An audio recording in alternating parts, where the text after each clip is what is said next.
یا نبی یا نبی یا نبی یا نبی الحمدللہ رب العالمین والصلاة والسلام علی رسولہ الکریم ان اللہ و ملائکتہ یصلون علی النبی یا ایھا الذین آمنوا صلوا علیہ وسلم تسلیما مولا صلی وسلم دائما ابدا علی حبیبک خیر الخلق کلہم۔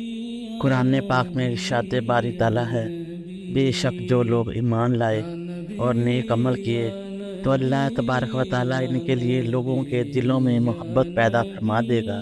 سارے دوست احباب اس دن ایک دوسرے کے دشمن ہوں گے، سوائے پرہیزگاروں کے انہیں کی دوستی اور ولایت کام آئے گی۔ حضرت عبداللہ بن مسعود رضی اللہ تعالیٰ عنہما سے مروی ہے کہ ایک شخص نے آقا حضور صلی اللہ علیہ وآلہ وسلم کی خدمت میں حاضر ہو کر عرض کیا، یا رسول اللہ، اس شخص کے بارے میں کیا ارشاد ہے جو کسی قوم سے محبت تو رکھتا ہے لیکن ان کا ساتھی نہیں بن سکا؟ تو رسول اللہ صلی اللہ علیہ وآلہ وسلم نے فرمایا، روز قیامت آدمی اسی کے ساتھ ہوگا جس سے وہ دنیا میں محبت رکھتا ہوگا۔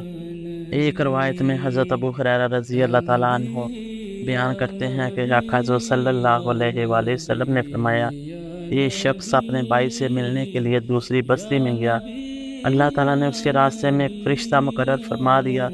جب وہ شخص اس کے پاس پہنچا تو فرشتے نے پوچھا، کہاں جانے کا ارادہ ہے؟ اس شخص نے جواب دیا، اس بستی میں میرا ایک بھائی ہے، اس سے ملنے کا ارادہ ہے۔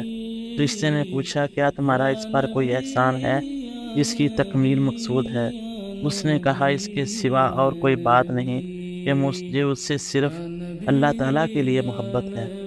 تب اس فرشتے نے کہا، میں تمہارے پاس اللہ تعالیٰ کا یہ پیغام لایا ہوں کہ یقیناً اللہ رب العزت کو بھی تم سے محبت ہے، جس طرح تم نے اس شخص سے محض اللہ تعالیٰ کے لیے محبت کی ہے۔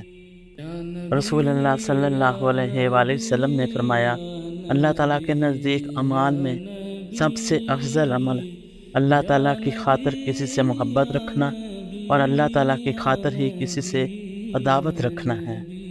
ایک اور روایت میں آقا حضور صلی اللہ علیہ وآلہ وسلم نے فرمایا، بندہ اس وقت تک ایمان کی حقیقت کو نہیں پا سکتا جب تک کہ وہ اللہ تعالیٰ کے لیے ہی کسی سے ناراض اور اللہ تعالیٰ کے لیے ہی کسی سے راضی ہو، یعنی اس کی رضا اور ناراضی کا مرکز و محور فقط ذات الہی ہو جائے۔ اور جب اس نے یہ کام کر لیا تو اس نے ایمان کی حقیقت کو پا لیا، اور حقیقت ایمان پانے والے ایسے ہی خوش نصیبوں کے لیے فرمان الہی ہے کہ بے شک میرے احباب اور اولیاء وہ لوگ ہیں کہ میرا ذکر کرنے سے وہ یاد آ جاتے ہیں اور ان کا ذکر کرنے سے میں یاد آ جاتا ہوں، یعنی میرا ذکر ان کا ذکر ہے اور ان کا ذکر میرا ذکر ہے۔ ایک اور روایت میں آقا حضور صلی اللہ علیہ وآلہ وسلم نے صحابہ اکرام سے عرض کیا کہ اسلام کی کون سی کڑی سب سے زیادہ افضل ہے؟ صحابہ اکرام رضی اللہ تعالیٰ عنہما نے عرض کیا، نماز۔ آپ صلی اللہ علیہ وآلہ وسلم نے فرمایا، یہ بھی ٹھیک ہے، لیکن یہ وہ نہیں جو آپ سے میں پوچھ رہا ہوں۔ انہوں نے عرض کیا، رمضان کے روزے۔ آپ صلی اللہ علیہ وآلہ وسلم نے فرمایا، اچھا کام ہے، لیکن یہ وہ نہیں۔ صحابہ کرام نے عرض کیا، حج۔ آپ صلی اللہ علیہ وآلہ وسلم نے فرمایا، یہ بھی ٹھیک ہے، لیکن یہ وہ نہیں۔ انہوں نے عرض کیا، جہاد۔ آپ صلی اللہ علیہ وآلہ وسلم نے فرمایا، اچھا کام ہے، لیکن یہ بھی وہ نہیں۔ پھر آپ صلی اللہ علیہ وآلہ وسلم نے فرمایا، ایمان کی سب سے افضل کڑی یہ ہے کہ اللہ تعالیٰ کی خاطر ہی کسی سے محبت کرو اور اللہ تعالیٰ کی خاطر ہی کسی سے نفرت کرو۔ آقا حضور صلی اللہ علیہ وآلہ وسلم نے فرمایا، ایمان کی سب سے فضیلت والی کیفیت یہ ہے کہ اپنی زبان کو اللہ کے ذکر میں مشغول رکھو۔ حضرت معاذ رضی اللہ تعالیٰ عنہ نے عرض کیا، یا رسول اللہ، یہ کیفیت کیسے حاصل ہو سکتی ہے؟ آپ صلی اللہ علیہ وآلہ وسلم نے فرمایا، تم لوگوں کے لیے وہی چیز پسند کرو جو اپنے لیے پسند کرتے ہو، اور لوگوں کے لیے بھی وہ چیز ناپسند کرو جو اپنے لیے ناپسند کرو۔ حضرت ابو ہریرہ رضی اللہ تعالیٰ عنہ سے روایت ہے کہ آقا حضور صلی اللہ علیہ وآلہ وسلم نے فرمایا 7 افراد ایسے ہیں جنہیں اللہ تعالیٰ اس دن اپنا سایہ رحمت عطا کریں گے جس دن ان کی عطا کردہ سائے کے علاوہ اور کوئی سایہ نہ ہوگا۔ نمبر 1 عدل کرنے والا حکمران۔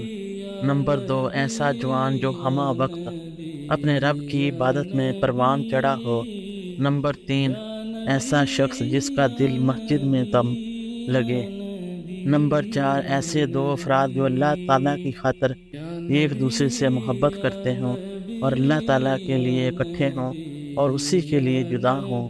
نمبر 5 ایسا شخص جس کو کسی صاحب منصب اور صاحب جمال عورت نے برائی کی خواہش کی، اس نے کہا میں اللہ سے ڈرتا ہوں۔ نمبر 6 ایسا شخص جو خفیہ صدقہ خیرات کرے حتیٰ کہ اس کے بائیں ہاتھ کو بھی دائیں ہاتھ کے خرچ کرنے کا علم نہ ہو۔ نمبر 7 ایسا شخص جس نے تنہائی میں اللہ کو یاد کیا ہو اور خوف خدا اور محبت الہی سے اس کی آنکھوں سے آنسو برس رہے ہیں۔ جزاکم اللہ خیر و احسن الجزاء۔